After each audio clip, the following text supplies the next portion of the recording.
MeMonster. Chapter 256.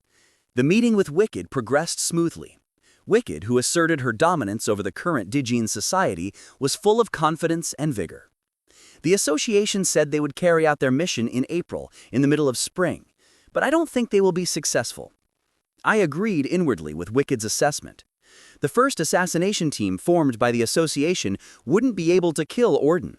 In fact, they would suffer immense losses from traitors among them. The only problem was that I never mentioned who the traitors were in the original story.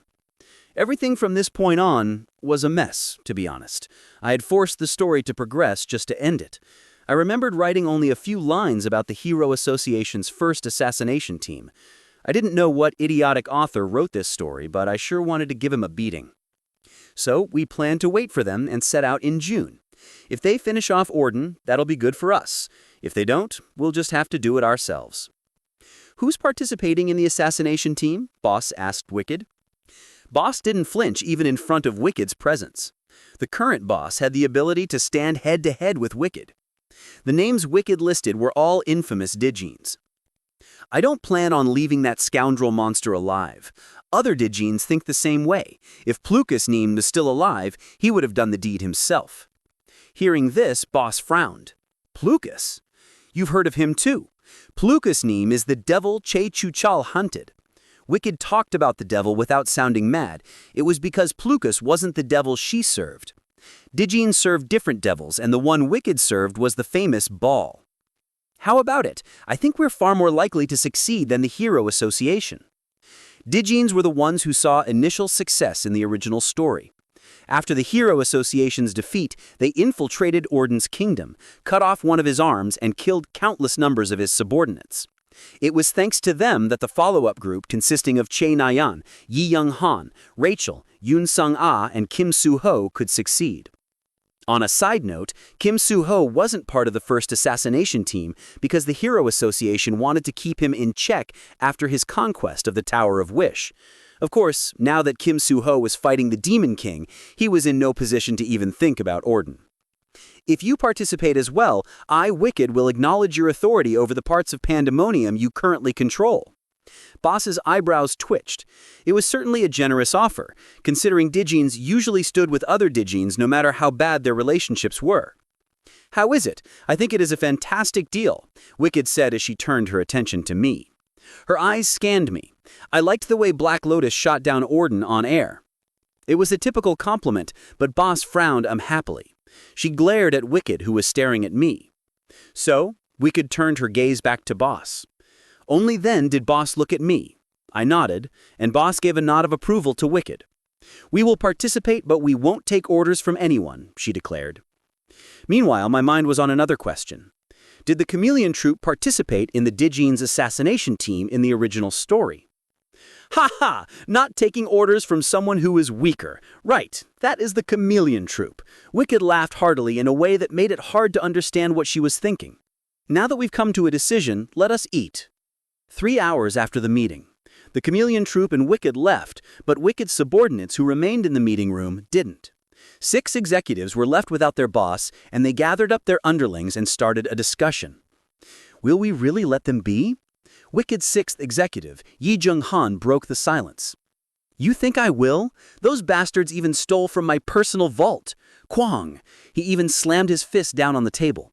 In reality, the Chameleon Troupe had established reasonable rules when they took over Pandemonium, but no Digines liked to suffer even the slightest loss. It was especially so for high-ranking Digines like Wicked's executives, who had benefited a lot by working with Satan's servants. "But Wicked will be angry." "No. Boss wants this too. Didn't you feel it? Think back to how those 2 fools acted so arrogantly, not even taking off their robes and hoodies. Boss let it slide because of our current situation, but otherwise she wouldn't have hesitated to slaughter them." The executives began to interpret Wicked's intentions on their own. They claimed that they knew how Wicked thought, and that she would be happy to know that they killed the 2 arrogant fools. "Perfect. We will kill those bandits the moment our work is done." The 2nd executive, Yoon Young Han, added to the words of the 1st executive, Kirkin. "No, why don't we kill them before? After all, we can always form a new assassination team." That's not a bad idea." Then the fourth executive, Play-yoon, spoke. "Let me handle the trap. Play-yoon, I told you to learn Korean. How are you going to live in this day and age without knowing how to speak Korean?" "Sorry, but I don't have talent in speaking. I'm thinking about learning a translation skill." "Just speak in English if you're going to mix them together." Kirkin nagged at Play-on, but he translated his words to the others anyway. Just like that, the 6 executives of Wicked came to a consensus. Just as they were about to dismiss the meeting, Kirkin hung name, the 6th executive, Yi Jung-han, carefully spoke up. "What?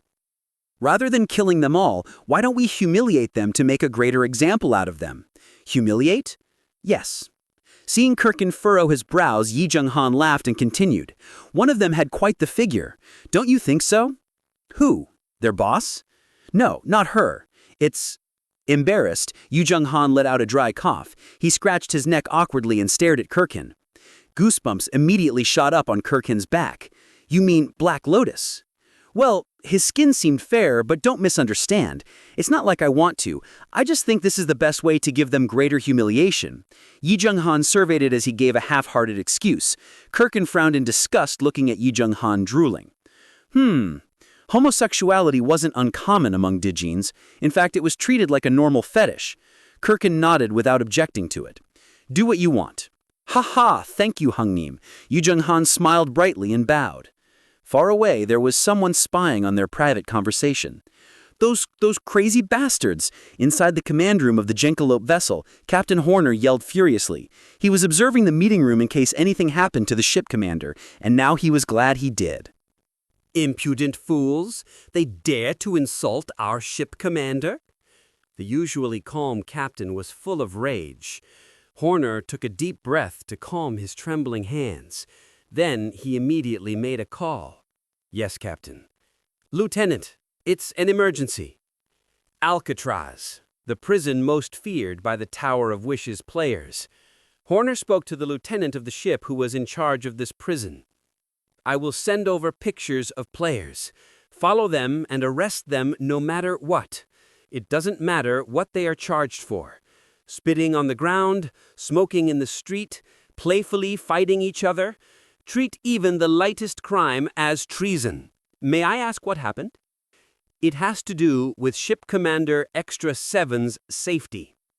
The lieutenant, who was hesitant at first, jumped in surprise when he heard Horner's explanation.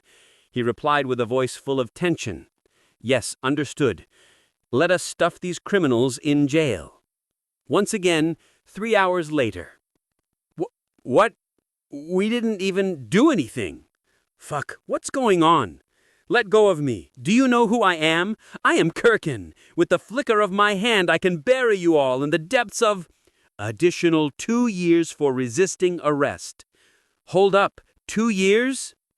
About 40 djinns were dragged into the Jenkelope vessel's Alcatraz prison. They were charged with obstruction of business. Apparently they had talked too loudly in a restaurant. Too slow. The Demon King's words fell heavily. Kim Soo-ho took in his voice while sprawled on the ground. "Looks like you've reached a wall." Kim Soo-ho had already lost 30 times. Although he managed to succeed in making the Demon King bring out his full strength, he couldn't last a minute against him in that state. The Demon King looked at Kim Soo-ho, who had taken off his armor. He didn't wear armor for protection. It was simply to limit his speed. The Demon King spoke. "Knight, you are in quite a miserable state." The Demon King had the face of a king. Even Kim Soo-ho, who didn't believe in physiognomy, knew that the man in front of him was a king. His skin was far paler than humans, and his eye color and hair color were darker. "If you do not show any more progress, I will not accept your challenges any further." The Demon King left those words behind and turned around. His fluttering cape covered Kim Soo-ho's sight. Kim Soo-ho was vexed. He felt like crying, so he closed his eyes. Consecutive losses, hopeless defeats, continued despair, and a wall that seemed too high to cross. Helplessness seeped deep into his bones. Voices telling him to give up rang out in his mind. At the same time, a countless number of people appeared under his closed eyelids. They were those who believed in him. Among them were Kim Hajin and Yoon Sung-ah. Their trust in him pushed him further. I can't give up. I can still go on. For my friends who trusted me, He raised his body once more. I can win! Even as he was swept away by a torrent of magic power, had his hands torn apart by the difference in their strength, and had his legs and ribs broken, what was being broken was not his sword, but his body. As long as the sword remained, there was a chance. As long as there was a chance, he wouldn't give up. I can win! The strength of a sword depends on the conviction of the knight. The stronger the conviction, the sturdier the sword. Kim Soo-ho still believed in the words his master had once told him. It was then. The witch approached Kim Soo-ho, who was gasping for breath. She handed him a small pouch. This is... Your sparring partner left it for you. Kim Soo-ho stared at it blankly. He remembered what Kim Hajin had told him. Open this when things aren't looking good. It'll help a lot. Didn't you forget about it? Here you go. Hearing the witch's words, Kim Soo-ho smiled. Forgot? How could I forget something Hajin gave me? I just haven't used it because I didn't want to get weaker. Isn't it time that you seek some help? The witch's voice sounded kinder than usual. Kim Soo-ho let out a sigh. After thinking about it for a bit, he reached forward and grabbed the pouch. It was light. He had no clue what was inside, but considering who it came from, he had high expectations. With a deep-seated belief, he slowly opened the pouch. Inside were 3 coupon-like pieces of paper. Point coupon, special consolidation coupon. Korea, Seoul. A month later, on the day of the Orden assassination team's departure, the Hero Association has finished preparing for assassinating Orden. Effective goods taken from the Tower of Wish are being used in full force. While watching TV, I suddenly thought of Kim Soo-ho. Has he used them yet? Soo-ho should be in a bloody battle against the Demon King. I had no doubt that the Demon King in this world was stronger than the one I wrote. As such, I left 2 point coupons and 1 special consolidation coupon for Kim Soo-ho, which I used setting intervention to materialize. I didn't want to give them away for free since they were so precious, but with Soo-ho's high stats, they were more effective on him, and since making Kim Soo-ho stronger was good for me as well, I did it without hesitation. To be honest, I didn't have much choice. The Orden assassination team will set out in 1 month. The news anchor on TV reported on the Hero Association's Orden assassination team. The 1 month he was talking about was nothing but a smokescreen tactic. Today was the actual day they would set out, and I would have to retrieve the girl with the authority of healing while they were distracted. Jin Tae-young, Aileen, Shin Jung-hak, and Lee Young-ha are among many famous heroes participating in this campaign. But the anchor's next words made my thoughts freeze. I stared at the TV with a serious expression. Wait. A sudden suspicion arose in my head. Thinking about it now, Aileen never appeared after the Orden arc in the original story. Jin Se-young didn't appear either. Neither did Lee Young-ha. It was because I had transitioned to focusing on Kim Soo-ho's point of view.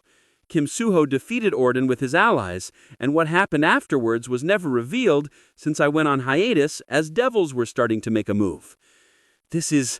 I looked at Aileen, who was smiling brightly on TV. A character that stops appearing in a novel. Though it wasn't explicitly stated, that was no different than dying. Could it be? That's where she dies? Goosebumps shot up on my body. There was not a single character among them that could die. They all had important roles in stopping the future calamities. But as I said before, I didn't know who the traitor was, because I never wrote it explicitly. I'd glanced over it in the original story with a single sentence. Kim Hajin, you idiot! I blamed myself and stared into the TV.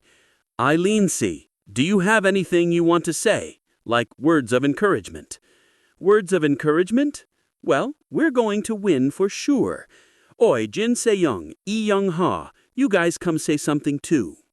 Yes, it's Yi Young-ha. My wife let me go, so I love you, Young-hee! Ta, geez, stop that. Jin Se-yeon, Aileen, Yi Young-ha, and even Shin Jong-hak. The four of them were full of energy. Thank you. That was the spirit speech master, Aileen. Back to you. As the reporter ended the interview, I fell into thought. Jane and Chuk Chung-young should be able to kidnap the girl with the authority of healing, even without me. But if Alien's party was in a life-or-death crisis, if the ominous feeling I had was true, then the only person who could save them was me. Oh, fuck. I cursed and picked up the Desert Eagle. Then I immediately contacted Boss. Pandemonium Fighting Arena, Jin Sa-yuk's waiting room. Fuck you, you fucking fuck. Why the fuck would you come with me? Jin Sa-yuk let out a flurry of swear words. The person on the receiving end was, of course, Belle. Used to Jin Sa-yuk's cursing, Belle simply shrugged. Why not? I have to check whether or not you're betraying us.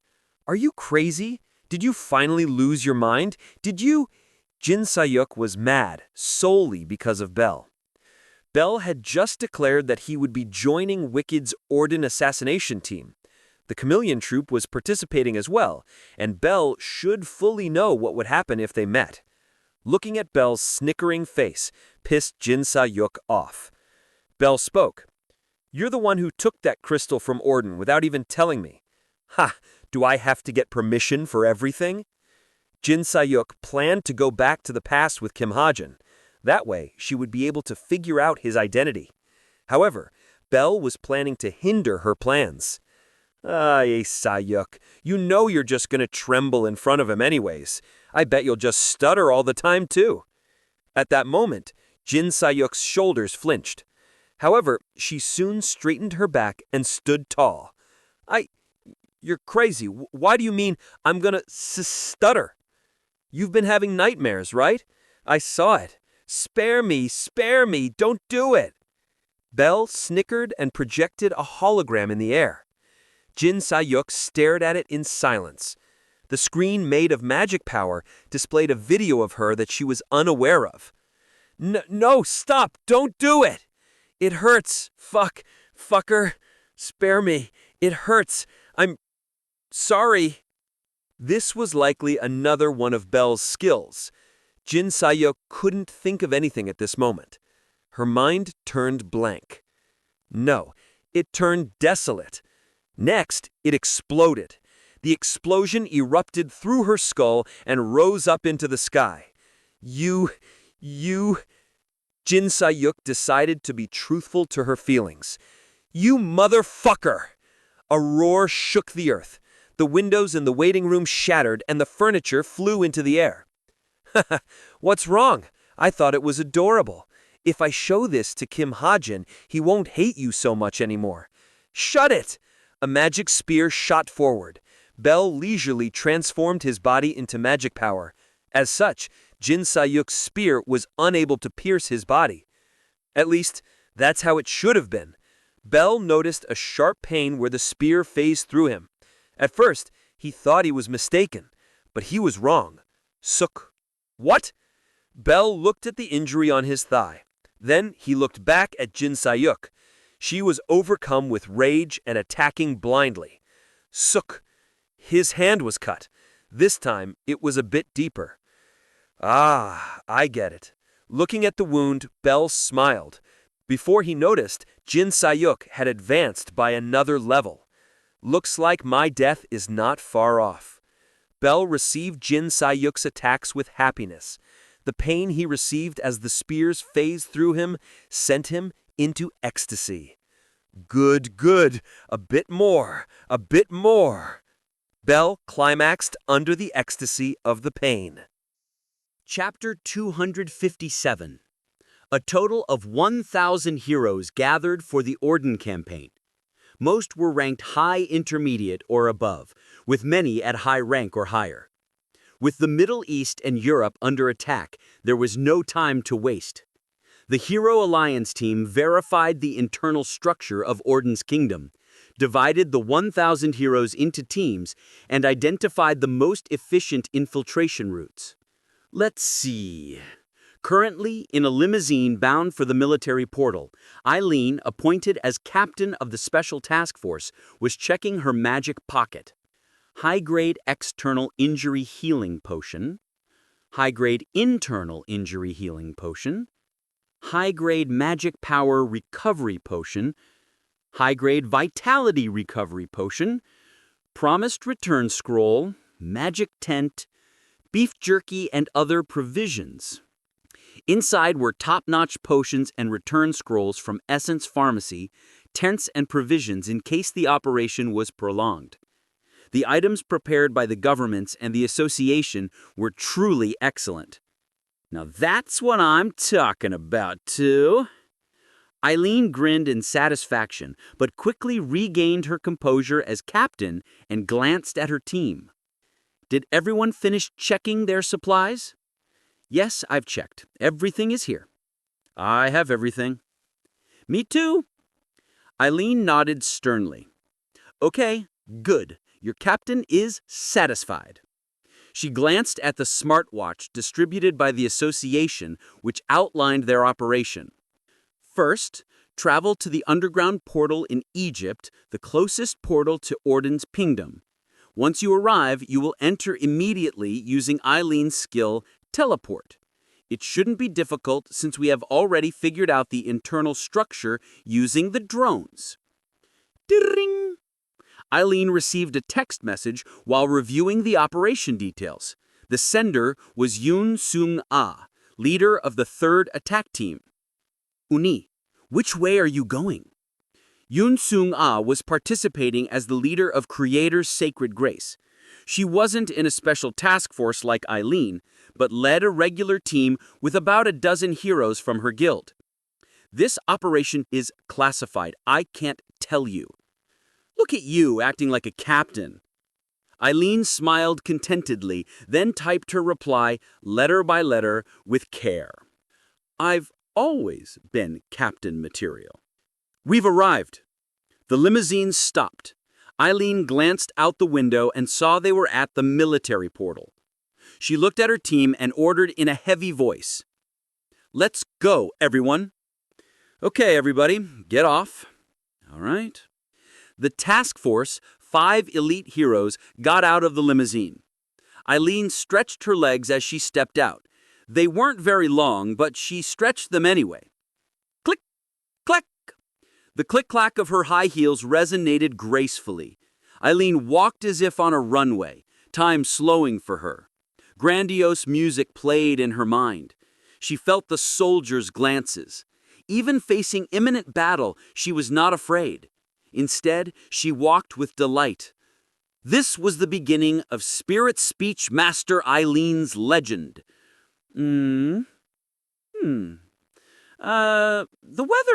weather is nice. The team desperately held back laughter. The tiny, serious Eileen was both cute and funny. Fortunately, they reached the portal without bursting out. Salutations. It's an honor. The soldier in charge saluted. Sure. Is this the portal?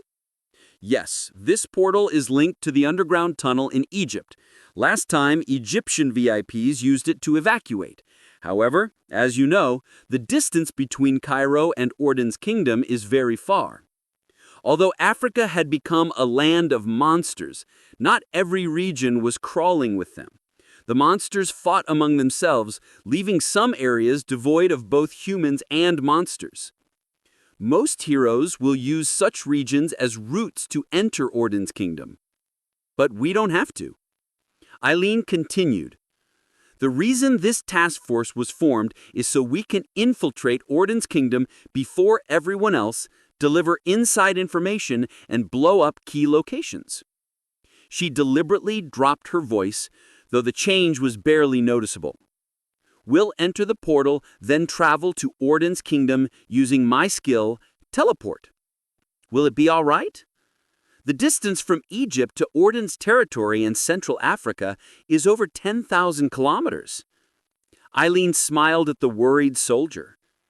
I am Eileen, captain of the Hero Alliance's first special task force. If I wasn't qualified, I couldn't have become the captain. Yes, of course. You're amazing. Eileen and the soldier seemed to click, the soldier looking at her with respect and awe. Eileen nodded contentedly. Let's start the portal. Yes.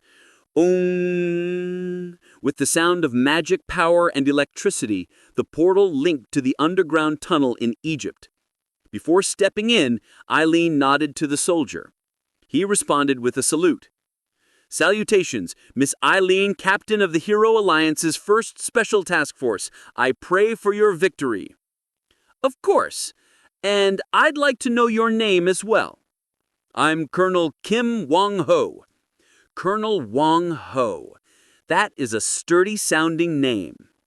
Eileen's expression became resolute. She said in a low voice, "If we send a signal, shut this portal down immediately. We cannot allow the enemy to use it if the operation fails." Pardon? Do as I say. I am Eileen, captain of the Hero Alliance's first special task force. Sarah Youngji, the new member, seemed confused by their conversation. She's more mature than she appears. No, she's just engrossed in her title right now. She's surprisingly into such things. Yeah, I know. She's going to make a lot of fuss over this captain thing. Their small talk continued until Eileen called from a distance. Hey, team. Yes. We'll be starting our mission now. Is everyone ready? Yeah. Your answer sucks. Again. Eileen kept shouting. I guess we'll just have to play along, thought the 4 members, straightening up at Jin Se-yun's signal. Yes, we are ready. Good. Now I'll do the last-minute roll call. Huh? But there's only 4 of us. Shush. They did this in the movies I watched, so you'll do it too. The roll call began. High intermediate rank, grade 1, Shin Jong-hak. High rank, grade 7, Sa Young-ji. Master rank, Jin Se-yun. Temple of Justice, Yi Young-ha. All set. Now we enter the portal. Only after finishing the roll call did Eileen lead the team across the portal. Orden's territory. The Hero Alliance's first special task force arrived in Central Africa instantly through Eileen's teleport. Huh? Where are we? Eileen, like the others, was confused. Orden's territory was nothing like they imagined. Why is there asphalt in Africa? Shin Jong-hak muttered. He expected a desert, but the road was paved like a city. No grass, no trees. The scenery was completely different from what satellites and drones had shown. Chief, are the coordinates correct? Jin Se-yun asked. Eileen nodded without hesitation. What? Of course. Do you really think I'd make such an elementary mistake? She checked her smartwatch again. The coordinates were correct. They were at the right place. First of all, I do think we're at the right place. We have arrived at the correct destination. Oh, look over there. Eileen pointed into the distance. A castle could be seen in the sky's corner. It might have been a mirage, but it looked real. Ah, you're right. I see something over there. Yes, we'll head that way for now. Eileen led the squad like the brave captain she believed herself to be.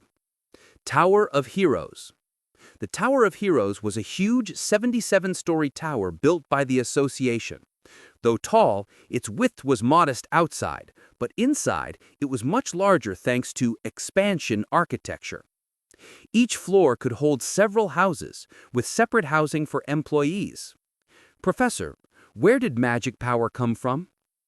On the 33rd floor, a house was designated for Yi Yuri, the child with the authority of healing, also called the Girl of Authority. It's widely accepted that it came about after outcall, but I reckon such an answer won't be enough to satisfy you. I handed her a research paper. Please take a look at this. Oh, is this one of his papers again? The professor nodded. Yes, it's incredibly sophisticated, clear, and detailed. I still cannot believe a mere 17-year-old wrote such a masterpiece. Ah, I see. Yuri gladly received the paper. The name at the top was familiar. Birth of Magic Power and a Precursor to Outcall. Cube Class 1, rank 934, Kim Hajin. His name was Kim Hajin, a genius whose achievements in magical theory were in textbooks. Yuri had already read 5 of his papers, all on different subjects, but equally perfect. Ah, you're right. I run across this name a lot while studying. The professor smiled.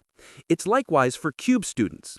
He submitted 23 exam papers and 8 essays, all published in major journals. 8 studies are currently underway based on his papers. Wow, that's amazing. He was by far the brightest student I ever taught. The professor smiled, reminiscing. As a scholar, he considered Kim Ha-jin a stimulus, intelligent, brilliant, gifted, and creative. Da-ding! His smartwatch beeped. The professor glanced at the message. Oh, it seems something came up. I'll be out for a while, so please read the paper in the meantime. I'll be back soon. Yes, Professor. The professor left. Yuri read the paper. Oh. The more she read, the more she admired it. Academic papers weren't meant to be entertaining, yet his drew her in as if enchanted. Keek. The door opened again. Yuri glanced up. The professor was back, smiling warmly. Yuri-see, there's a good news. Yes? Your parents have come to visit you. You'll be able to spend the rest of the day with them. A big smile spread on Yuri's face. Normally, she saw them once every 2 months at most. Really? Yes, but you'll be strictly guarded. Would you like to go? Yes, of course. Yuri hurriedly packed her things, including the papers, changed into her favorite clothes, and returned. Please follow me. The professor led Yuri with a smile, switching on the tightly locked elevator on the 55th floor. Come, let's go. Yes? Arriving at the elevator, Yuri sensed that something was wrong. Her intuition warned her. She stopped and looked around. Usually, this floor was full of guards, but none were here. Excuse me, Professor, but... Ah!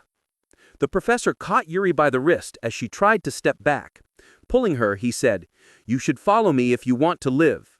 What? Wait, please wait. The elevator door closed and they quickly descended to the first floor. The professor almost dragged Yuri out. Though the Tower of Heroes was in Gwanghwamun, outside was an empty lot. Professor, where are we? Don't be afraid and follow me. We're going to see your parents. The professor, Jine, tightened her grip on Yuri's wrists, who was now sobbing. Jine tried to take Yuri to their hiding place. However, where are you going? A figure appeared, blocking their path. Jine's eyebrows narrowed at the uninvited guest. Hi, long time no see. You're Jine, right? The man who greeted Jine was Kim Junwoo, a hunter from the vast expanse. Jine glared at him. Kim Junwoo's eyes were narrow and fox-like, intimidating as ever. But there was even a more powerful being by Jine's side. Yeah, long time no see, you dog of vast expanse. Chok Jung-young stepped forward from behind Jine. Kim Junwoo smiled, his eyes curving. Oh, I'll take care of this bastard, so you take the kid and buzz off. Jine tried to do as told. But how many people were hiding in this empty lot? You won't be able to leave. A low, aged voice rang out, and an old man in uniform appeared. Both Chok Jung-young and Jine froze. That child is my hope. Vast Expanse, considered the strongest in his field, had appeared. Chok Jung-young stared, trying to confirm he was real. A few minutes passed in silence. Jine asked carefully, It's just you two? Kim Junwoo nodded. He thought numbers were insignificant with Vast Expanse present. Whew, that's good. Jine breathed a sigh of relief. Her confidence was well grounded. Soon, just as Vast Expanse did, the chameleon troop appeared from the darkness. One by one, shadows came into view. There were many, but at the same time only one. Seat of Silver, Keita. Seat of Indigo, Yu Kyun-hwan. Seat of Brown, Hirano. Seat of Green, Jin Yohan. Seat of Turquoise, Setrin. Seat of Blue, Khalifa. And lastly, the seat of white, boss. All but 2 members of the chameleon troop gathered around the 2 men. This must be the chameleon troop. It's been a long time I've been entertained. Even surrounded by strong foes, vast expanse only smiled tenderly. Orden's territory. Meanwhile, I arrived at the heart of Africa with Spartan. I could see Orden's territory in the distance and studied it from afar. What? At first, I wondered if I was in the right place. Things were very different from my original setting. I imagined a single castle in the middle of nowhere. Yet before me was a vast land full of traps and barriers surrounding a splendid castle. It sure did change a lot. I muttered in despair. The original story was no more. I only had my eyes and ears to rely on. Whew. I took a deep breath and gathered Stigma's magic power around my eyes. With Grade 2 Master Sharpshooter, 1,000-mile eyes showed me the full view of Orden's territory. The most likely place to find Eileen's party is, as I thought, a single barrier came into view. Time barrier. A week inside this barrier is equivalent to an hour outside. However, it is impossible to train inside because the flow of magic power and air is stagnant. Entrance is free, but exiting is not. To break this barrier, a power equivalent to the Grand Magic Dispel or an authority is needed. This was the most suspicious trap among all the traps in Orden's territory. Of course, I didn't care what the trap was. I had brought the mysterious key from the tower for such things. Let's see. My vision easily penetrated the time barrier. I looked inside. Is there anything in there? I scrutinized closely. Oh. I discovered 3 people. Their faces were dirty, clothes torn, and their bones protruded. They hadn't eaten for a long time. Eileen, Xinjiang Hawk, and Jin Sayen. They were all there. I'm starving, Eileen muttered pitifully. Jin Sayen would usually comfort her, but even she seemed on edge. I'm starving as well. All 3 heroes were virtually skeletons on the verge of starvation. Wondering why, I looked around the vast area within the barrier. It didn't take long to understand. There's nothing inside. No grass, no beasts, no water, no monsters, nothing. Water. Orden knew how to deal with Eileen. She was strong, but the way to deal with someone like her was simple. Avoid fighting her. Fighting by not fighting. And, thanks to the betrayer, it would have been easy to set them up. If this dragged on, they could actually die. Spartan, go get some food bags from home. Beep! I sent Spartan and waited. He returned about 3 minutes later with bags full of food and water. I grabbed them and ran toward the barrier. Chapter 258. Orden's Living Quarter. Deep within the heart of Orden's kingdom, Orden sat on his throne, surrounded by his loyal subordinates. An intruder has entered the time barrier, reported a kneeling servant. So, yet another fly has entered the trap, Orden replied. Not this time. The intruder seems to know how the time barrier works. If we let him be and he dismantles the barrier, the souls we have trapped inside will escape. We need to do something about him. Hearing this, Orden looked at the servants kneeling in a line before him. Kurukuru, Lakor, Veritas, Gadimto. If he wished, he could simply order his loyal servants to annihilate the arrogant intruder. I will handle it. Before Orden could speak, a human interrupted. The king's servants glared at the human with clear discontent. The human, however, showed no fear. Instead, she snorted and spoke with even more confidence. Will you? Orden asked. Jin Sa-hyuk nodded. Of course. After her fight with Bell not long ago, she had joined Orden. Of course, that didn't mean she planned to cooperate with him fully. She just had to endure a bit of disgust to avoid Belle's interference. "I will make him disappear from your sight." She wasn't lying. She planned to bring Kim Hajin back to Akatrina's past, making him vanish from the monster's sight. Although the opportunity came sooner than she expected, she didn't mind. She wanted to leave this place which reeked of humanoid monsters as quickly as possible. "Good, then you may do so." Orden gave his approval. Jin Sa-hyuk smiled and released her magic power. Her new gift, reality manipulation, formed a portal. "I'm leaving then, you sons of bitches!" She cursed at the humanoid monsters and disappeared into the portal. Unsurprisingly, the king's servants became furious. "My king, why have you accepted such an impudent human into our ranks? Kill that bitch! Kurururu, kurururu!" Orden released his magic power, suppressing his servants' dissatisfaction. 84 days, equaling only 12 hours in the real world. Eileen's party marched toward the distant castle. 1 hour, 2 hours, 4 hours, 8 hours. After walking for a long time, they realized their surroundings hadn't changed at all. Something's wrong. Why don't we split into 2 teams? We have ways to communicate, so it should be fine, Jin Se-young suggested.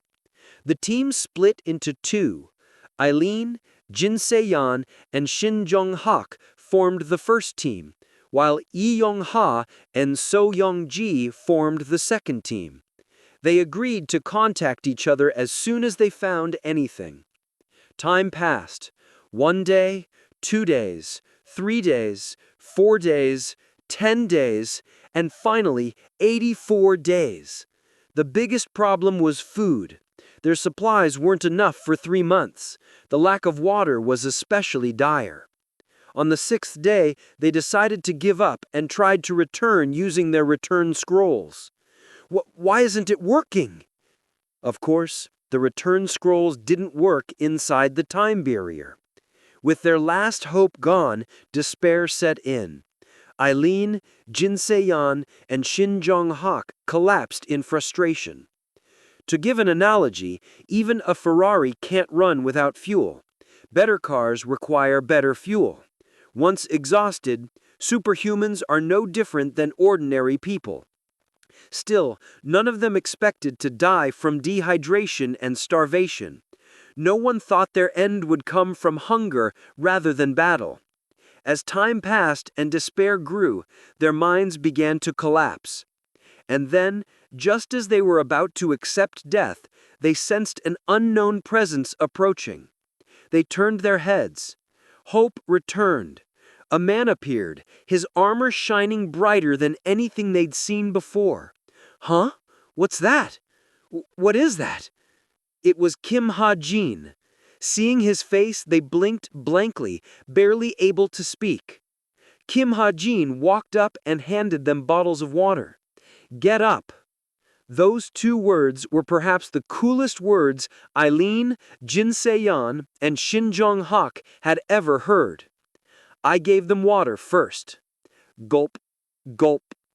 After watching them drink, I began to cook.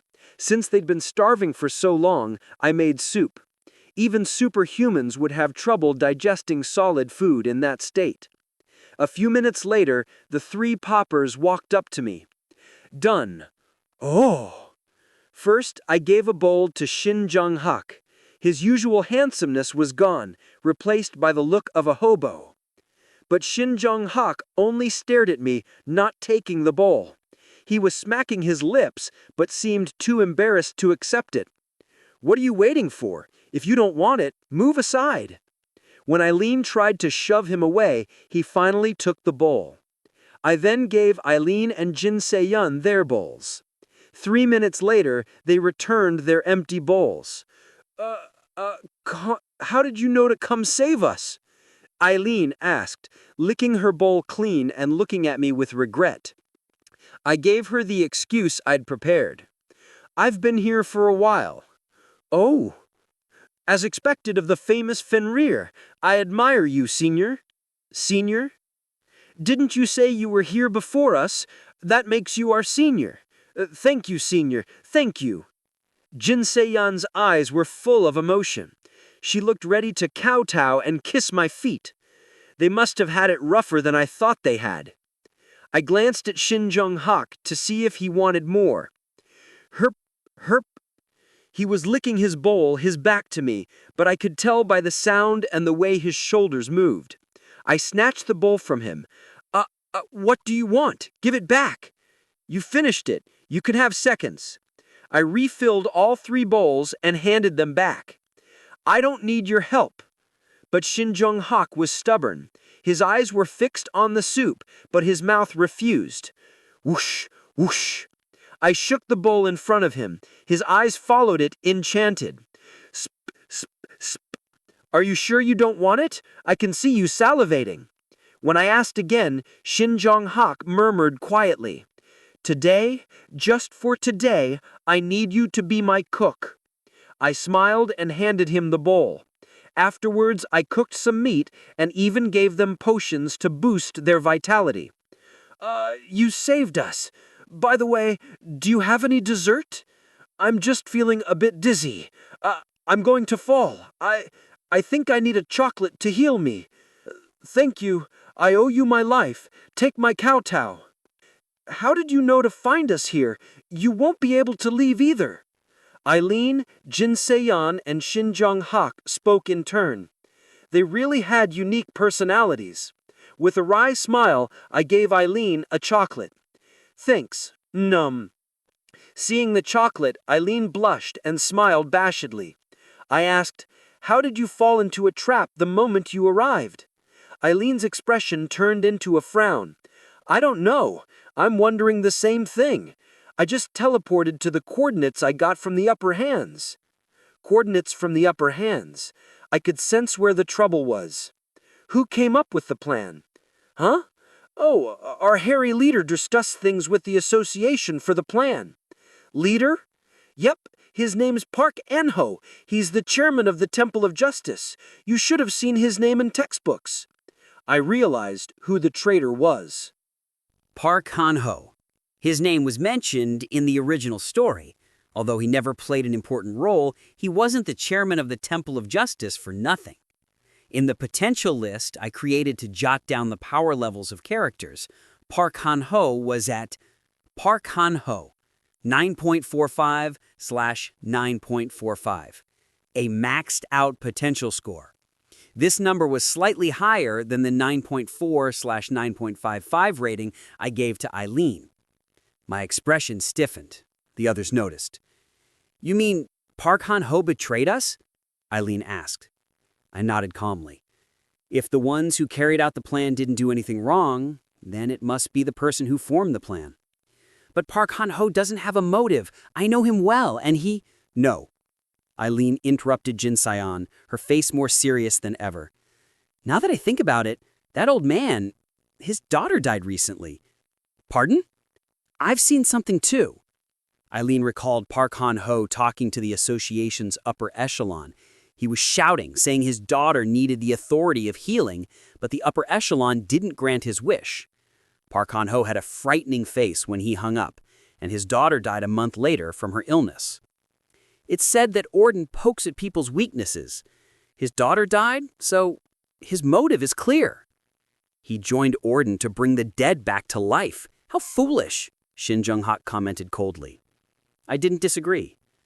Anyways, I handed them my bag, full of food. Stay here until we know for sure what's going on. It might be dangerous to go out. Now that I knew who the suspect was, I could ask the Book of Truth to confirm it. Who is the traitor was too broad of a question for just 5 streaks of stigma. But did Park Han-ho join Orden should work. Eileen grumbled. It's not like we have a choice. There's no way out of this place. That's fine. I'll weaken the barrier. The first assassination team was destined to fail. The most important thing was finding out who the traitor was. Weaken? How? I'll tell you about that later. For now, we have to find Gi Hung-ha and So Young Ji-shi. It was then. Ooh. Magic power flickered in the distance. We quickly stood and readied ourselves. In the empty air, magic power gathered and formed an oval portal. Soon a person walked out. No, it was one person holding two others. The person was Jin Sayuk, and the two in her hands were So Young-ji and Yi Hung-ha. Our eyes widened. Jin Sayuk sneered, holding up that half-dead Yi Hung-ha and So Young-ji. Yo. You crazy bitch, let go of them. Who are you? Reveal your identity. I stayed silent, but Eileen and Jin Sayon reacted strongly, ready to charge at Jin Sayuk. I'll kill them if you get any closer. Especially you, dwarf girl. I'll kill them the moment you open your mouth. Jin Sayuk stopped them with a single sentence. She formed a blade with her magic power and pointed it at Yi Hung-ha and So Young-ji. You bitch, who did you call a dwarf? I have no business with you fools, so screw off. Oi, Kim Hajin. Jin Sayuk called me out, and I glared at her silently. I channeled Stigma's magic power into my 1,000-mile eyes. Jin Sayuk flinched. Cold sweat formed on her forehead. I was evoking her trauma. If I continued, she might even faint. Oh, fuck. Did she achieve growth in her state of existence without me knowing? Jin Sayuk released her magic power and overcame my gaze. You son of a bitch! If you don't want these two to die, stop that glaring! That's what she said, but I knew she wasn't the type to kill hostages. Cowardly victories went against her principles. I smiled teasingly. You're taking hostages now. You really hit rock bottom. I thought you could become at least somewhat of a human being. I guess I should have killed you back then after all. Immediately, blood vessels popped on Jin Sayuk's face. She was genuinely furious, glaring at me for mocking her principles. Of course, her hostility didn't faze me. Shut up and come here before I kill them. Why? You can't kill me? Shut up before I rip your mouth apart. Well, all right, I'll go over, so try ripping it. I walked toward her, ready to activate my unique skill at any moment. 1 step, 2 steps, 3 steps. When only 3 steps remained, Jin Sayuk suddenly took something from her pocket. At first, I thought it was a bomb. What? Startled, I activated Fate. But what she took out wasn't a bomb, but a crystal radiating blue light. My eyes, now with my laptop's function, showed me the item's description. Continental Fragment. You can use this fragment to return to the recorded past at Katrina during the time of Continental Year 555. Ah, wait, that's... I tried to stop her, but it was too late. Jin Sayuk infused her magic power into the blue crystal, and it exploded. Boom! The magic power inside the crystal burst out, engulfing Jin Sayuk, me, and everyone nearby. Jin Sayuk opened her eyes, feeling dizzy and groggy. She looked up at the familiar sky. 2 moons and countless stars shone beautifully above. Where are we? Isn't that obvious? A voice answered. Startled, she sat up. A man was sitting on the grass. The recorded past. In the darkness, his somewhat sorrowful eyes looked up at the sky. Continental Year 555, March 8th. Kim Hajin turned his gaze down. His eyes, glowing with magic power, sparkled like gems. Jin Sayuk's figure reflected in his blue pupils. It's your kingdom. His words instantly organized Jin Sayuk's chaotic thoughts. She stood up, 2 moons, countless stars, and icicles hanging from every tree. This place was undoubtedly Akatrina. Jin Sayuk murmured in a daze. The home she wanted to return to. Memories of ruling Plaran as its king resurfaced. If you remember, get up. Kim Hajin sighed. He seemed very familiar with this world. What? I said get up. He seemed to have a destination in mind, and Jin Sayuk stared at him. Kim Hajin, isn't it time you reveal your... Shut up and follow me. What? It's nothing much. Kim Hajin scratched his neck. Although he was as close to the crystal as Jin Sayuk, he woke up earlier thanks to the orb of regeneration in his pocket. Jin Sayuk was still unconscious when Kim Hajin woke up, giving him 3 hours to think. We have to clear the quest. What are you talking about? What you broke was a tower crystal. Before we clear the quest, we can't get out of here. Kim Hajin looked up at the sky. Troubled, complicated information appeared before his eyes. Problem. Jin Sayuk and Kim Suho's homeworld, Akatrina, isn't mentioned enough. Changes. Greatly strengthened the power of Continental Fragment. Added a new Akatrina episode to fill the rushed story. Rewards added to the new episode. Reward list. Items that can be found by progressing through the story. 1. Mysterious magnifying glass. 2. Omnipotent magic pen. 3. Purifying crystal. 4. Question mark. Failure condition. Jin Sayuk's death. Jin Sayuk's voice cut off Kim Hajin's thoughts. What are you talking about? Kim Hajin ignored her and entered the field of grass to his right. Jin Sayuk watched him blankly. That guy... Kim Hajin walked forward as if he knew exactly where to go. He wasn't confused or flustered. He simply moved as if taking a stroll in his neighborhood. Seeing this, Jin Sayuk became sure of her suspicions. Regardless of who he really was, Kim Hajin had to be from Plerion. In other words, he had to be hers, as she was Plerion's king. Thinking this, her expression stiffened. However, Kim Hajin's farts were a little different. Book of Truth, Akatrina Continent Map. He had created a map using the Book of Truth. This map was more trustworthy than any map Akatrina had. Jin Sayuk chased after Kim Hajin. The two walked for a long time in silence. Jin Sayuk became sentimental seeing her homeworld, saddened that it was only an illusion. They walked through the field quietly. Kim Hajin moved without hesitation, and Jin Sayuk followed, confused. Ah, there it is! Soon they found a castle. Jin Sayuk shouted in surprise, "The royal palace!" Kim Hajin stopped and stared at it, then smiled coldly. "Royal palace, my ass." "What?" "That's the Schubert Castle. We're far from the royal palace." "Huh?" Jin Sayuk furrowed her brows and looked at the castle again. Indeed, it was different from the royal palace in her memories. It was much smaller. Khem.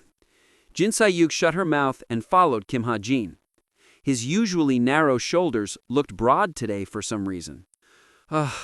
Jin Sayuk sighed inwardly. I knew it. Kim Hajin was a citizen of Plerion. Even if he wasn't Kindspring, he was undoubtedly one of my men. At that moment, Kim Hajin turned and faced Jin Sayuk. She froze in surprise. Kim Hajin spoke. "Hurry up, idiot. Stop being such a nuisance. Tsk, so useless." Huh? Kim Hajin's words echoed in Jin Sayuk's heart. Chapter 259. Vast Expanse stood firm, both feet planted on the ground.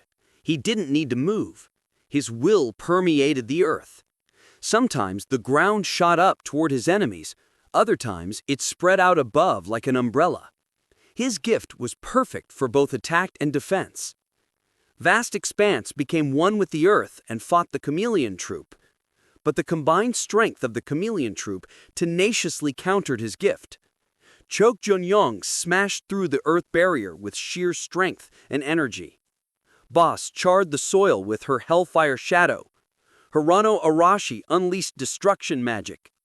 Kaita's wires, Jin Yohan's 8 serpent spear, and Citron's daggers all rushed at Vast Expanse. The explosive fight continued. Magic powers collided, and the clash of earth and metal sent huge flames soaring. From a distance, it looked as if firecrackers were going off in succession. Why don't we stop here? But they couldn't afford to waste any more time. When the fight died down a little, Boss requested a conversation with Vast Expanse before launching her ultimate skill. We'll have to resort to other means if you continue to hinder us. Vast Expanse looked at Boss silently. Suddenly, he gave a small smile. So that small child who was by Yenjun's side has grown this much. The name of the former boss clenched her fist. His name was always too painful to hear. Child, why do you want the girl? Vast Expanse pointed at Yi Yuri, who was passed out on the ground a short distance away. We want to protect her. Protect? Vast Expanse's expression changed slightly. Right. Right now, she's being used as a tool for political figures.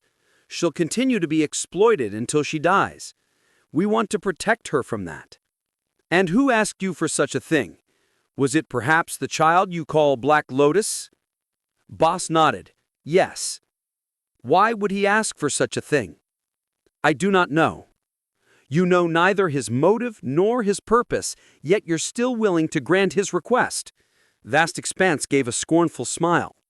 That's not what I taught Yenjun. I know. Boss shook her head.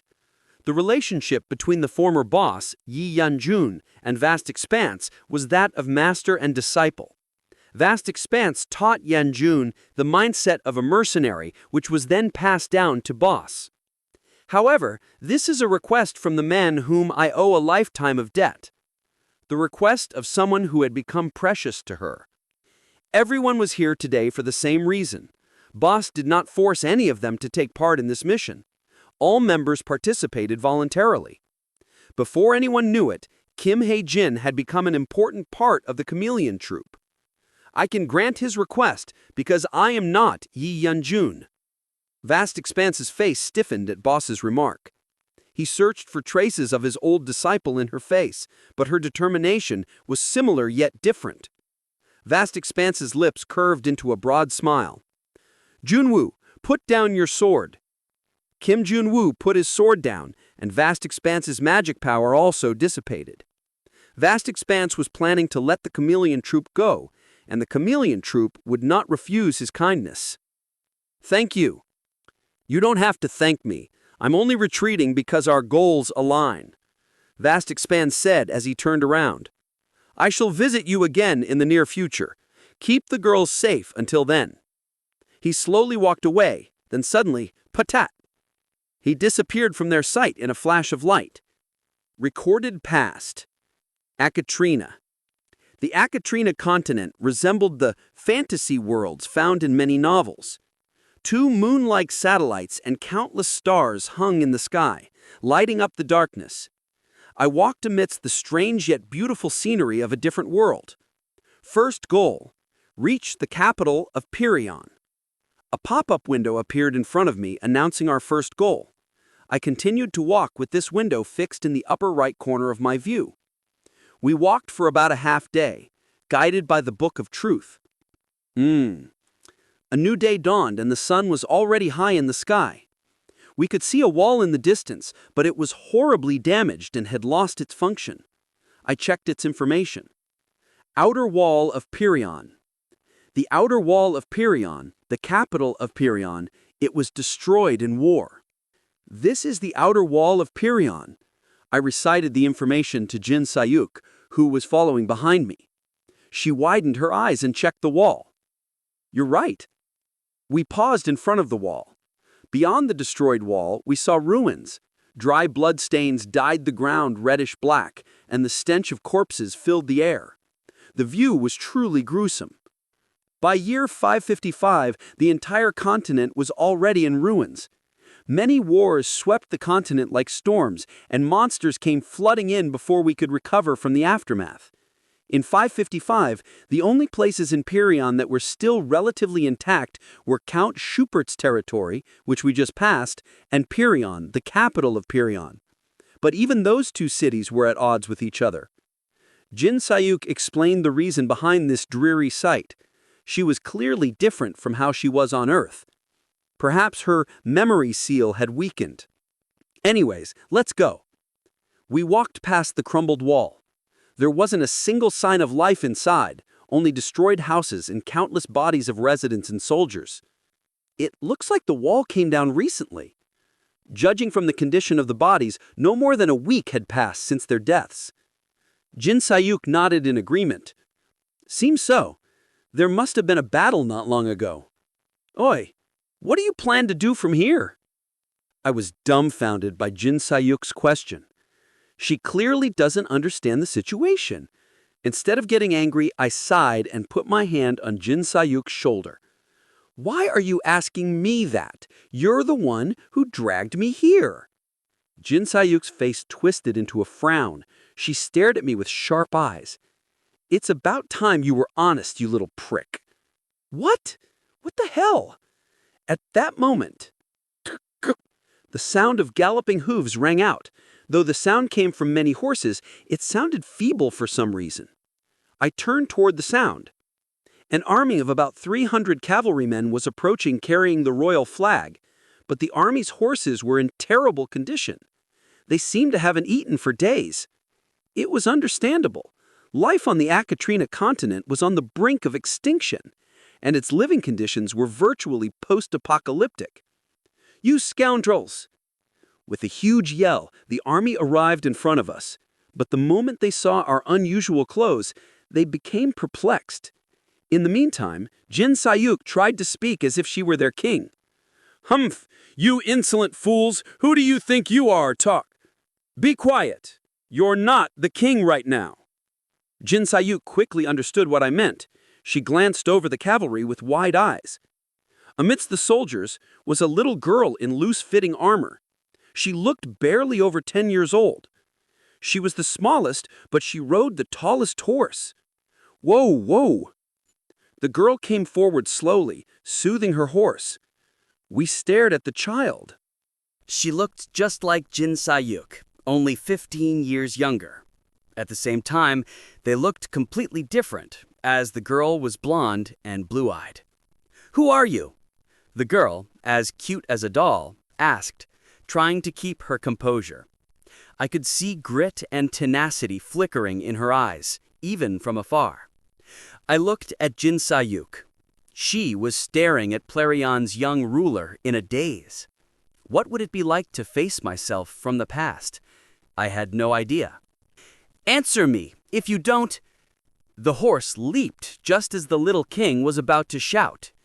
Whoa, whoa, stay still, you little... A knight dismounted to hold her reins. Only then did the little king look down at us fully. Reveal your identities. Did Shupart send you? And also explain your attire. No, we're... I glanced at Jin Sayuk. However, she was in no state to speak. We're from the temple. Temple? Yes. The knights naturally refused to believe me. You fool! Do you know who you're lying to? The temple is already... Actions spoke louder than words. I showed them the evidence. I manifested sacred power using stigma. The knights stared blankly at the white lump of light rising from my palm. The light then flew over to a soldier, whose injuries immediately healed. My wounds are gone. Is this enough? I looked at them with a polite smile. Suddenly, a voice full of joy came from the young Jin Sayuk. So the temple is not destroyed? I looked at little Jin Sayuk. Her grin and big eyes appeared too inexperienced for a king. We marched into the inner walls of the city under the convoy of knights. However, the city was not in great shape. The walls were corroded, and the people were starving. They paid little attention to the king passing by. In year 555, hope was already gone. We were now in a guest room at the Plarion Royal Palace. I lost something dear to me in the midst of political strife, and the servants who caused it ran away with food and valuables. The state coffers and stores were being emptied. My servants were disappearing one after another, but even then I was unaware of their betrayal. One day I woke up and found that all I had left were the knights who had sworn loyalty to me. And 2 years later, in 557, I died while running away from monsters and Shupart. And the last knight you were with was Kim Suho? She snorted. He's not my knight. They all died, and he was just the only one who survived. Come to think of it, Kim Suho must be here too. Whatever you say. I sprawled out on the bed. A new episode had started suddenly, but I shouldn't consider it a bother. This episode could be the most important turning point. One of the rewards for this episode was a purifying crystal. There wasn't much time left before Earth began its demon realm transformation. I hadn't hinted at how to stop this transformation in the original story, and now the remake was offering me the solution. Purifying crystal was probably an item that could purify and stop the demon realm transformation. Ding. At that moment, another window popped up in front of me. Second goal: acquire 6 continental fragment pieces and partially restore Plarion. Hey, where's the crystal fragment? I immediately asked Jinsayuk. What are you talking about? The fragment you blew up. Check your pockets. What? Are you crazy? I said, check your pockets. Knock knock. I heard knocks just as I was about to rummage through Jinsayuk's pockets. Come out. At the same time, I heard a thick voice. I don't have it, you little shit! Why don't you? This is annoying. You're really useless. I opened the door after making sure Jinsayuk didn't have the crystal fragment. Outside, a young knight was staring at us with a discontented look. The king has generously prepared a dinner for you. Follow me. We followed the knight without protest. He led us to the dining room. There was a long table in the center of the large dining room. The knights stood in lines on either side. Little Jinsayuk, Prihi, sat at the head of the table. Prihi greeted us with a nonchalant yet joyful expression. I prepared a meal to welcome my honored guests. Smoked pork, a few bowls of soup, salad, and a loaf of brown bread. It seemed the metal plates had been stolen already, as all the cutlery was made of wood. We sat down. Thank you. No need for gratitude. More importantly, is it true that the temple is still intact? I nodded, trying to appear as divine as possible. I felt as if I was playing house with her. Yes, and the temple hopes that Plarion will soon regain its former glory. Prihi failed to hide her smile. Well, that's enough chit-chat. Please eat. Thank you. Though Prihi seemed satisfied, the knights surrounding us did not. Apparently, this dinner was very luxurious, so luxurious that every single knight had to starve in exchange for this one meal. Prihi asked as she ate the soup, Then should I call you priest? Yes, please call me Priest Kim. Priest Kim. And next to you? Oh, she's my servant. Oh, what? Jinsayuk, who was looking down at the pork rather plaintively, jolted. Dissatisfied with Jinsayuk's ungraceful response, Prihi shot her future self a discontented look. And it wasn't just Prihi. Unbelievable! How is it possible for a mere servant to dine with the king? I was only trying to poke fun at Jinsayuk, but I ended up offending the knights. They were probably upset that a servant got to eat something even they themselves couldn't. Haha, I'm sorry, I was only joking. This person is a priest as well. She has very special spiritual powers. Oh, I see. Spiritual powers, you say. Anyway, the meal went on. Clatter, clatter. I looked around as I moved my spoon. Knight Leot caught that pig. I was looking forward to eating it.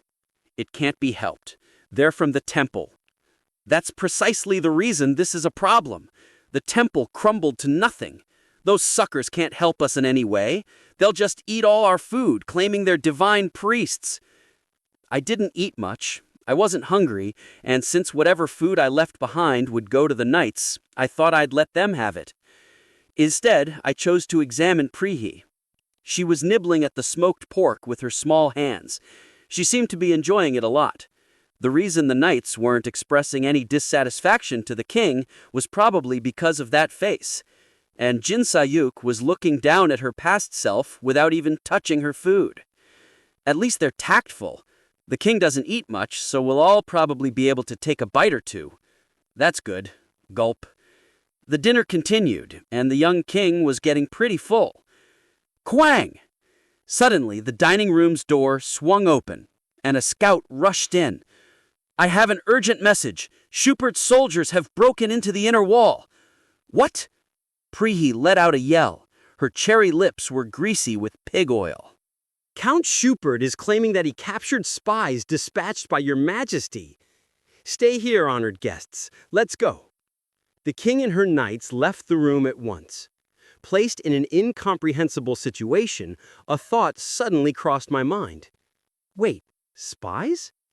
At our first meeting, Prehi had asked us, did Schubert send you? Which meant Schubert was probably... I got up in a hurry. Hey, come with me. I think there may be other people besides us out there. I was going to go anyway. Jin Sayuk was ready to use her magic power at any moment. We followed the king and her knights. We passed by terrified citizens and climbed up the wall. Queen, I have brought the spies you sent me. Below the wall was Schubert's great army, which was actually only about 3,000 troops, but it was still big compared to the king's army. I said I'm not a spy. A loud, high-pitched voice came up from below. I smiled down at them. Down below, Jin Seon and Aileen were locked up in a wooden cell. Their hands and feet were tied with restraints. As expected, they had ended up getting caught in the explosion as well. Magic suppressing shackles inhibits the wearer's use of magic power.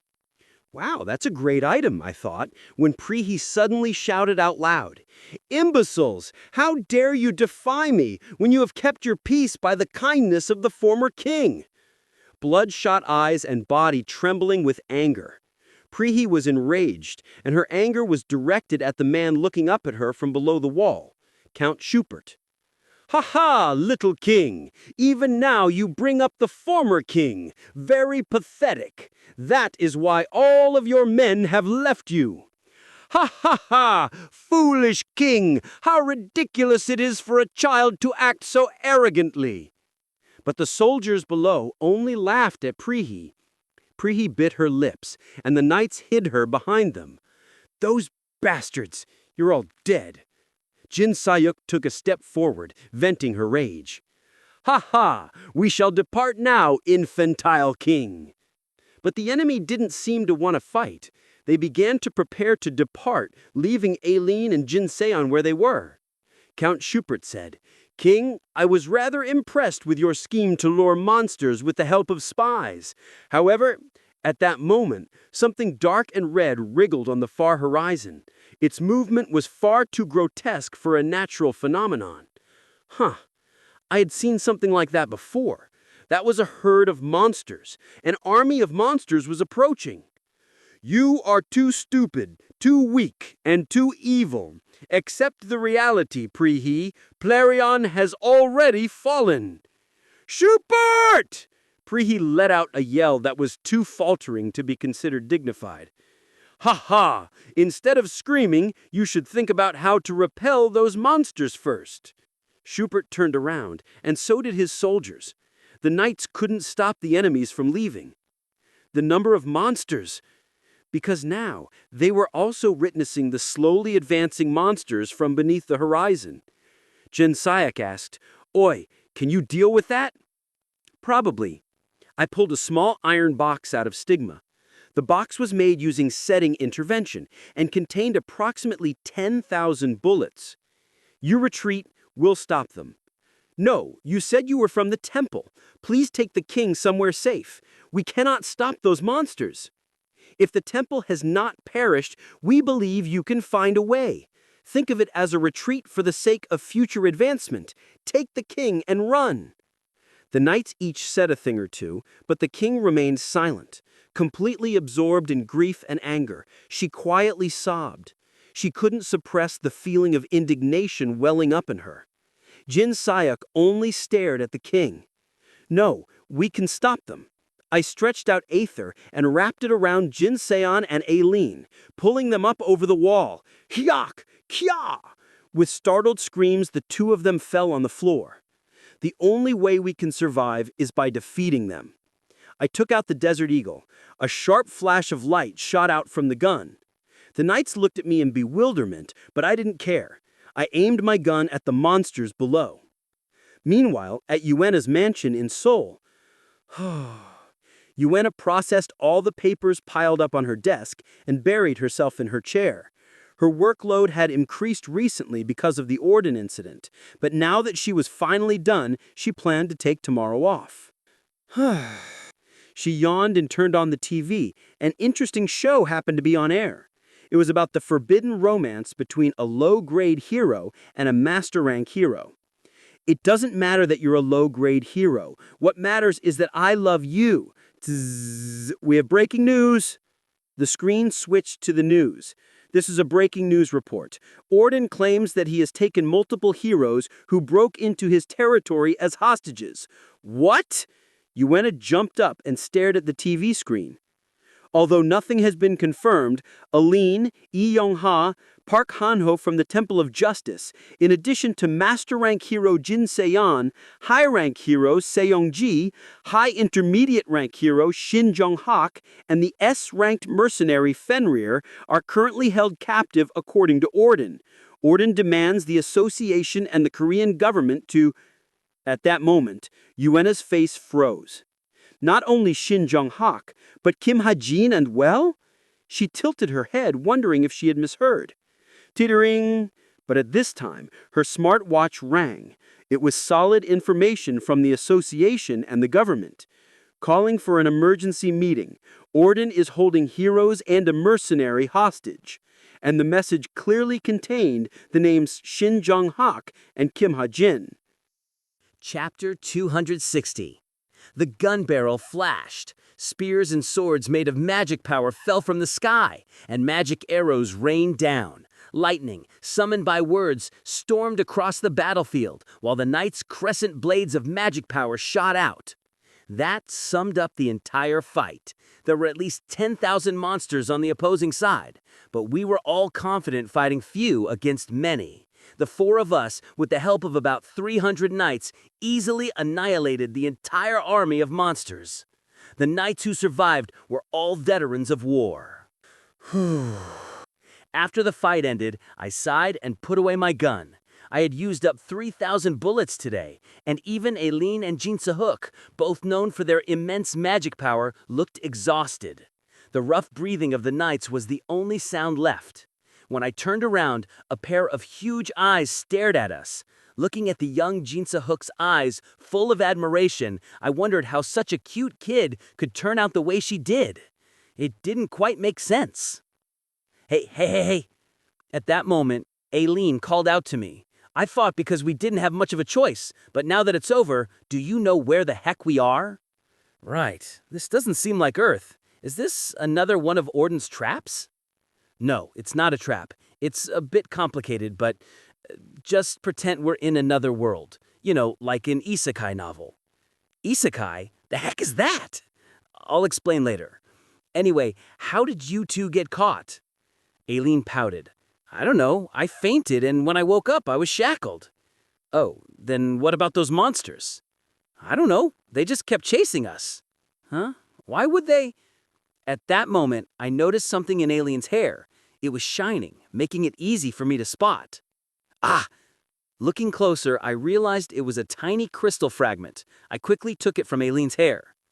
Continental fragment piece. Crystal that maintains the recorded past. Emits an odor that attracts monsters. Huh? What's that? It looks like this crystal is what attracted the monsters to you. I found a crystal without much effort. Since the settings change window said there were 6 crystal pieces, I only needed to find 5 more. Anyway, Fenrir C., can you explain this to the guys behind us? Jin Se-yeon pointed at the men behind me. A total of 600 knights and soldiers, all staring at us with respect and admiration. These two are our priests as well. As I said before, we possess rather special divine powers. They didn't respond. They all seemed to be in disbelief. So I quickly changed the topic. They brought livestock to give to Plarion. They immediately reacted. Livestock meant food. As soon as they realized this, hunger lit up in their tired eyes. Livestock?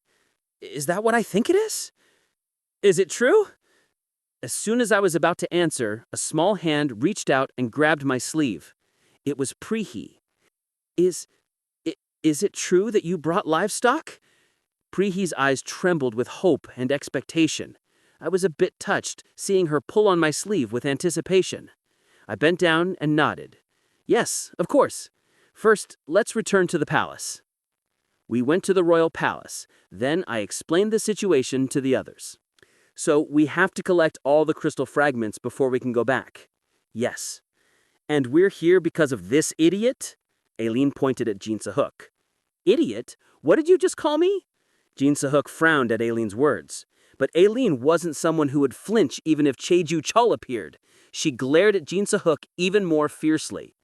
That's right, crazy idiot. Huh, say that again, you little dwarf. Shut up. Jin Se-hook's mouth was forcibly closed. Unable to speak, she shot up and pointed at Aileen, gesturing about Aileen's height. Stay still, crazy. But when Aileen unleashed her magic power seriously, even Jin Se-hook's actions were sealed. Of course, Jin Se-hook wasn't the type to give up easily. She unleashed her own magic power and tried to break the restrictions. Geez, just stay put, will you? I stopped her. Jin Se-hook stopped and stared at me. Her eyes were filled with sadness and indignation. What did she expect me to do? Jin Se-hook sighed at my cold response and ran outside. All right, what do we do about the livestock? I don't have any on me. Oh, that? Don't worry, I can make them now. Make them? Yup. The recorded past was a world materialized by the power of a tower crystal. Although its laws followed those of the real world, the tower crystal could be used as an omnipotent, law-defying force to alter it. And in my hand was a piece of that tower crystal. You're going to make a chicken? Are you mad? Lady Eileen is right. Creating life is impossible, and even trying to do so is forbidden. I simply smiled. I told you, this place isn't like the real world. I infused Stigma's magic power into the crystal fragment. Because it was so small, with a single streak of Stigma, I could only make a single chicken. Book, book, book! Wow! What happened? When a chicken suddenly appeared out of nowhere, Aileen and Jin Se-hook jumped in surprise. This is the power of the tower crystal. Wow, that's interesting. Can I do it too? Curious, Aileen reached for the crystal fragment, but I didn't let her have it. No. Don't be stingy. Give it here. It was mine to begin with. Aileen C. can't do it. I'm the only one who can. What? Why? Aileen could probably alter the landscape with some practice, but creating life was different. The crystal was the origin power forming this world, and Stigma's magic power could become anything. A divine power, so to speak. I could create life only by combining these two. You wouldn't understand even if I explained. You know I was rank 1 in theory, right? You have to do a lot of calculations in your head to make it happen. It was a believable excuse, one no one could refute. Wow, you're so amazing. What a smarty pants. Don't be sarcastic, Lady Eileen. Jin Se-yeon's sudden seriousness made Aileen frown. Who are you to say whether I can be sarcastic or not? He saved our lives. After that, I used the tower fragment to create a pig, a male chicken, and a female chicken. I felt a bit dazed after using all 5 streaks of Stigma, but Medicinal Memory Physique's powerful painkiller helped. I sighed away the light pain and examined the livestock. Pig. A fat pig. It seems tasty. Female chicken. A female chicken that lays many eggs. Male chicken. A male chicken that mates well. Thankfully, nothing was wrong with them. Now let's see. I took out the random dice. Restoring Plarian's capital was the second goal. I rolled the dice thinking about items that could help their food situation. Fast-growing rice, fast-growing wheat, yummy corn, salty potato, high-performance cement. Since we weren't in the Tower of Wish, I didn't get any fantasy-like items, but these were more than enough to help Plarian's current situation. You sure have a lot of strange skills, Aileen murmured. Let's go give these out. I peered past the door. After hearing that we were preparing to offer livestock to the king, countless knights waited eagerly outside. I grabbed one chicken, and Jin Se-yeon and Aileen grabbed the pig and the other chicken. The moment we opened the door, the knights approached. When they saw what we held, they all looked astonished. "My God! Chickens! There are chickens! There's a pig, too! How did you get all these?" Their passionate reaction startled Aileen. She walked up to me and whispered, "Why are these guys so happy?" I explained quietly. Because of the demon realm transformation, most of this world's food supply became undead, and the rest was stolen by Schubert. When livestock stepped on demonized soil, it turned them into undead. The same went for plants. A perfectly fine rice plant would suddenly turn into a man-eating monster. Ah, I see. So that's why the palace was so shabby. We gave the livestock to the knights. You can eat the pig today. As for the chickens, set up a farm to collect eggs. Ha ha, of course, of course. First, we'll have to report to the king. The knights laughed happily and led us away. Prihi wasn't far. She wanted to see the livestock as soon as possible. Ooh, a pig, chickens. There's a male and a female. The young ruler jumped up and down in excitement. A few knights smiled, and some even shed tears of joy. Your Highness, we won't have to worry about food anymore. It will only be a matter of time until these 2 chickens turn into hundreds, then thousands. We watched them celebrate. The king soon approached and expressed her gratitude. Thank you. I don't know how I can repay you. Ha ha! There are still more things for you to be grateful for. I gave her the rice, wheat, corn, and potato. Prihi's eyes widened. They're seeds. Move your subjects to a share house and use the remaining space to plant these seeds. Prihi stared at the seeds blankly.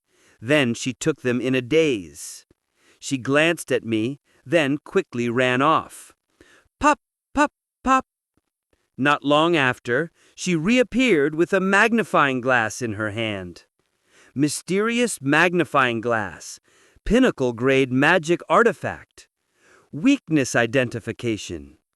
Using magic power to identify the target's weaknesses.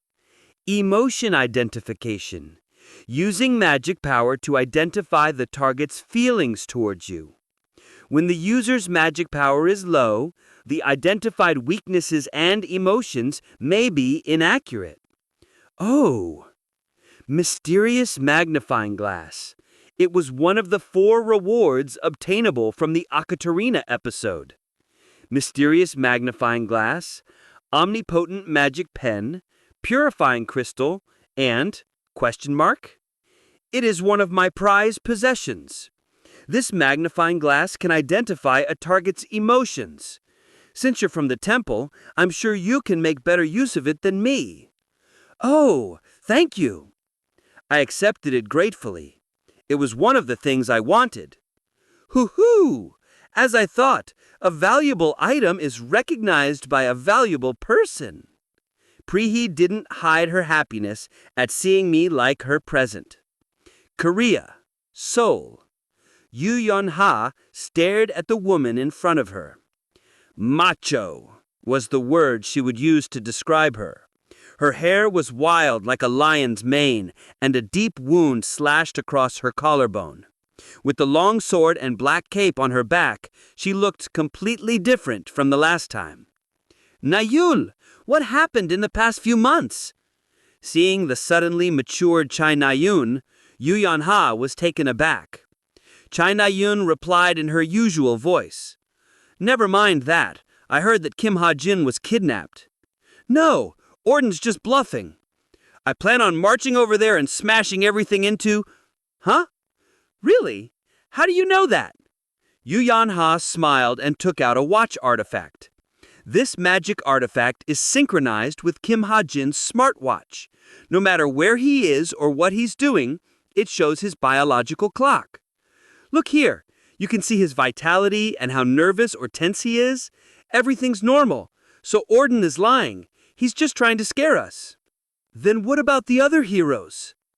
They're likely with Kim Hajin. Lady Eileen wanted to bring Kim Hajin with her, and their GPS coordinates overlapped for a moment. Yu Yanha replied calmly. Seeing her like this, Chai Na-yun looked dazed. The thought surfaced in her mind. Then do I have to go back to the Himalayas? I came back for nothing because I'm dumb. At that moment, Yu Yanha suddenly asked Chai Na-yun, Na-yun, I know this might be not the time, but are you ready to meet him? Chai Na-yun smiled at her friend's concern. Of course, it's about time. You don't have to worry. Seeing Chai Na-yun, Yu Yanha gave a bitter smile. What if Chai Na-yun and Kim Hajin came together because of this? It should be a good thing, but Yu Yanha felt her heart ache just thinking about it. I see. I'm glad. Yu Yanha was smart and analytical. She knew why she felt this way. Yu Yanha had thought about how Kim Hajin knew her embarrassing secrets. Ramen and hamburger, jjigae and gukbap, Coke and Sprite. They were all unique tastes she would never reveal to anyone, but Kim Hajin knew them. Given that he was a returner, Yu Yanha could only guess that they were lovers, or at least as close as lovers. In that case, what relationship did Kim Hajin have with Chai Na-yun before he returned in time? Was he closer to her than me, or just as close? Yu Yanha's thoughts didn't continue much longer. Papat! A huge spark of light flashed in the sky. Startled, Yu Yanha and Chai Na-yun looked out the window. Papat! The flashes continued, fiercer than usual. Papat! The third flash lighted the entire world. This time the light lingered, as though another sun had appeared in the sky. Hey Yana, it's the Tower of Wish. Yu Yanha and Chai Na-yun looked up at the sky and realized it wouldn't be long until the conclusion of the Tower of Wish. Akatarina Continent. Second day.